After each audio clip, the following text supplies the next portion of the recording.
I want to talk today in the video about systems. If you want to be a consistent high performer, not a peak performer, but a high performer, you're going to need a system in place. And I want to talk about how you can do that. All right, systems. I want to talk about this today. And the reason it's on my mind is because a friend of mine who's also a subscriber and loyally watches my videos, and I love him and appreciate him for that, asked me a question today in the comments of my video last night, that I posted last night, which was about the AFC and NFC championship games. If you didn't know, the Patriots and the Seahawks are playing in Super Bowl 60. They both won yesterday, both fantastic games. This idea of systems comes up a lot of times with quarterbacks, and particularly in this case, it was Sam Darnold, who is the Seahawks quarterback. Sam Darnold was drafted really high, like in 2018, I think. Didn't have any success in New York, bounced around a little bit, and just in the last couple years, he's found high levels of success, and because of that, people are calling him a system quarterback, meaning that he's not that great, but he found a system that really suits him and benefits him, and so he's able to have success in that. It's almost an insult when people call quarterbacks a system quarterback, and it shouldn't be, because every quarterback, every good quarterback, every high-level athlete relies on the system in which they're in to find success and have success. So my friend was asking this question about my thoughts on finding success through a consistent system versus these incredible efforts. And not just like one-off Herculean performances, but also just the idea of just find success through blunt force, willpower, high energy, high effort, grinding, all that type of stuff. And that is one way to do it. The problem with that way is that it's not sustainable. Consistent high performance, and notice I use that word high performance as opposed to peak performance. Consistent high performance is always found through systems. If we take this to the sports world, Tom Brady, Peyton Manning, Joe Montana, Dan Marino, Drew Brees, all the greats of the last 30 years. And I'm leaving a lot of guys out, so don't come for me in the comments about some random guy that I left out, because there's a ton of high level quarterbacks that have played in the last 30 years. If you ask them, they all benefited from having a consistent system in place. People that are football fans are no strangers to that idea of the Patriot way and the Patriot system, the culture that was set in New England. What they are unaware of is the specific offensive scheme that the Patriots ran for those 20 years. And of course they are. I don't expect anybody to know what that system was. But make no mistake, Tom Brady was absolutely a product of that system, to the degree that when he went to Tampa, when he left New England and went to Tampa, he took much of the structure and the framework of the system that he was in for 20 years in New England down to Tampa. And the coaches in Tampa adopted Tom Brady's system and incorporated it with some of the things that they were already doing. Peyton Manning did the same thing.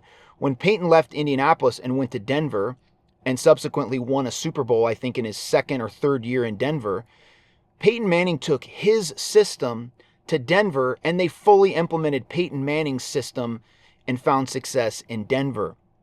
You can take this over to the NBA with Jordan and Kobe specifically, running Phil Jackson's triangle system, where that was a very specific, very detailed, spot-oriented system. It was structured to the point of, hey, you get to this spot, you pass the ball here, then you make this cut, then you pop out to the wing, then the ball swings over here.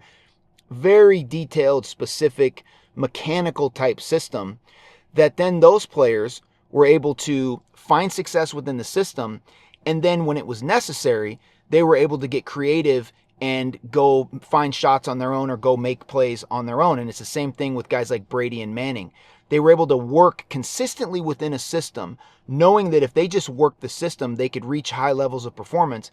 And then when they had to, that system allowed them the ability to go stretch and go create this Herculean effort at times when it was needed to go do something incredible, go do something crazy, go throw for 5 touchdowns and 400 yards.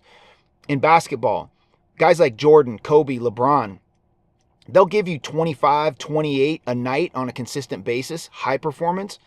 And then when they have to, they can go get 40 or 50 in a playoff game or on a night when that's what's going to be needed to win. The system allows them to do that. But make no mistake, it is the system that they have in place that allows them to consistently perform at those high levels. All the greats, all throughout history of every sport, except for the individual sports probably, rely on a system. And if you want to create a business that you can scale and that will consistently bring in high revenue, high profitability, you need to put a system in place. Let's talk about it further after we go get this workout in, which my workout routine is a system. I've got it written down. I use a combination now of ChatGPT, my own knowledge and experience over 30 years of working out and taking care of my body to create a system, and I follow that system. So let's go in and get this workout in, and we'll keep talking about this. Pushing myself to the limit. If I never give up, I'm a winner. Pushing myself to the limit. Pushing myself to the... Yeah, I must be blind cause the way that it's looking, I'm trying, but I don't see no competition. I got success in my future, man, how do I know it? This prophecy, no premonition. I'm not afraid of your opponents, they talk a big game, but they really just off it and in it. They ain't wanna give me no A for the style that I made, so dog, I had to invent it. I gotta push to the limit. If I want it, I gotta go get it. I gotta push to the limit. I ain't never take nothing they give it. Self-paid, God made, I change, I say no way. I got blood of champion all in my veins. Turn up the city, turn up the city. Might start a ride, they better come get me. I got the ball and I'm running it straight through the door. Ain't stopping until I'm a 50. Way I be switching them styles, I probably won't run out of flavor until I turn 60. 7 times 70, I forgave all of my doubters. It's hard, no God for to bless me. Pushing myself to the limit. If I never give up, I'm a winner. Pushing myself to the limit. If I never give up, I'm a winner. Pushing myself to the limit.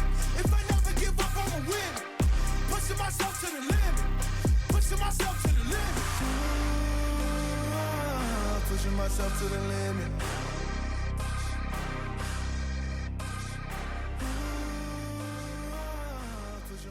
All right, the workout is done and I'm headed home right now. I want to get back to my office to finish this conversation because this topic is really important to me, this idea of systems versus incredible effort, high performance versus peak performance.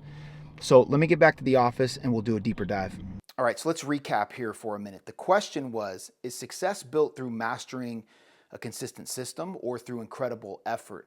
And my short answer that I touched on earlier is that if your strategy for success is relying on incredible effort all the time, you're eventually going to burn out or break down. Real sustainable high performance comes from systems. Now, inside those systems, sometimes you deploy that incredible effort, but only on purpose and when it specifically matters. Trying to live in peak performance every day, silly, because it's a fast track to burnout. Here's the truth about constant peak performance. It's a myth, and I'm tired of these coaches that go on social media and YouTube and talk about these systems and strategies they've built to help you attain peak performance on a daily basis. It's an absolute myth, and it shouldn't even be the goal. But it comes from this idea that we've romanticized grind culture. We celebrate nonstop hustle, emptying the tank every day, sleep when you're dead, silliness. That mentality comes from a fundamental misunderstanding, and the misunderstanding is this: peak performance is not a lifestyle, it's not an everyday thing, it's an event. No elite athlete that I was ever around trains at maximum intensity every single day. No great performer lives on adrenaline all the time. Why? Well, because your body, your mind, and your nervous system simply can't sustain it. If you try to win through constant heroic effort, you're probably going to get some wins in the short term, but you will ultimately lose the long game. So, in other words, you'll win some battles, but you will lose the war. And this is where systems become really valuable.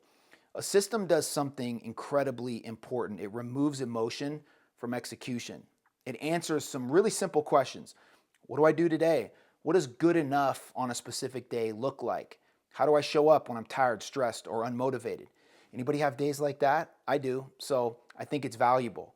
Systems don't rely on hype, inspiration, or perfect energy. They work on the average days, and average days are what make up a lot of days in most of our lives. So if your success plan only works when you're feeling great, it's not a plan, it's a gamble. You might as well go to Vegas and put 100 grand on black. One of the other things that systems do really, really well, that's really important, is they protect your nervous system. And this is the part that I don't think gets talked about enough. Look, living in constant grind mode keeps your nervous system in fight or flight, and that leads to poor decisions, emotional reactivity, shallow thinking, and it's just burnout disguised as ambition.